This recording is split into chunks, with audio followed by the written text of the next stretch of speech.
Tanpa menyebut nama Anwar Ibrahim, bekas Perdana Menteri Dr. Mahathir Mohamad berkata pemimpin kerajaanlah yang sepatutnya ditangkap kerana menghasut. Katanya jika kerajaan gagal mencari jalan menyelesaikan masalah yang dihadapi orang Melayu, bolehlah dianggap pihak berkuasa sedang mempromosikan kemiskinan di kalangan masyarakat tersebut. Sikap memihak untuk menekan orang Melayu tambah bekas ahli Parlimen Kubang Pasu dan Langkawi itu merupakan manifestasi rasisme kerajaan. Sikap tersebut katanya bersifat menghasut dan bercanggah dengan perlembagaan negara.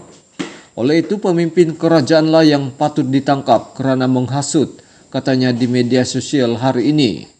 Hantaran itu jelas menjadi reaksi Mahathir terhadap Duta Malaysia ke AS yang juga bekas ahli Parlimen Padang Rengas, Nazri Aziz, yang mahu ahli politik berusia 97 tahun terbabit diambil tindakan mengikut akta hasutan semalam.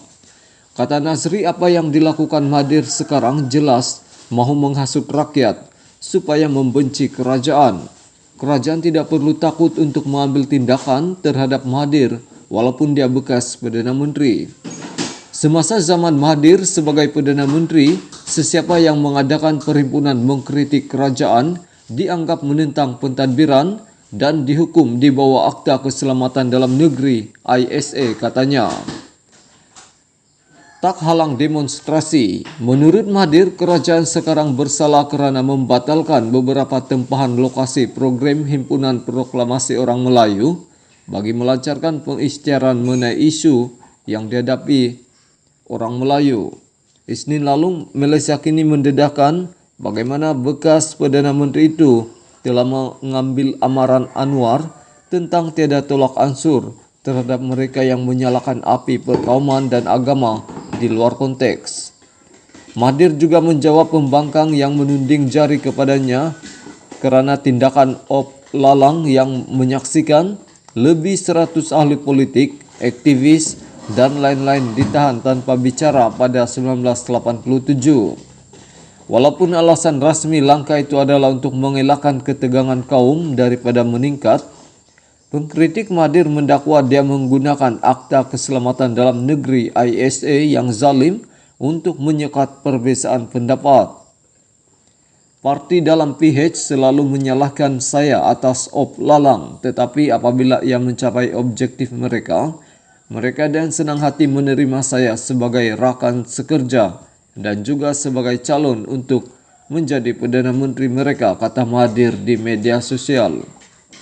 Sebagaimana biasa, Mahathir mengulangi penegasan bahawa bukan dia yang mengarahkan penahanan beramai-ramai dalam Op Lalang kira-kira 36 tahun lalu, walaupun dia merupakan Perdana Menteri ketika itu. Dalam usaha untuk mempamerkan kepimpinannya yang dikatakan bertolak ansur, Mahathir mengimbau bagaimana dia memecat Anwar sebagai timbalan Perdana Menteri pada 1998, namun tidak menghalang demonstrasi diadakan. Semasa saya menjadi Perdana Menteri keempat, Anwar mengadakan demonstrasi mingguan. Saya tidak menghalangnya, kata bekas ahli Parlimen Kubang Pasu itu. Bagaimanapun, Anwar yang memberi arahan agar diadakan perhimpunan pada 2 September 1998 ditahan mengikut ISA 18 hari kemudian. Anwar kemudian dihadapkan ke mahkamah kerana mengalami masalah mata lebam. Suruhanjaya Siasatan Diraja RCI kemudian mendapati Ketua Polis Negara ketika itu, Rahim Noor, menyerang Anwar semasa dalam tahanan.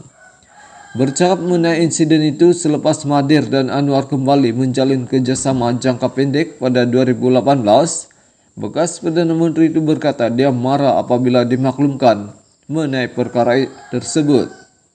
Bagaimanapun, pada 1998, Mahathir telah menyatakan bahawa kecederaan mata Anwar itu boleh dilakukan sendiri.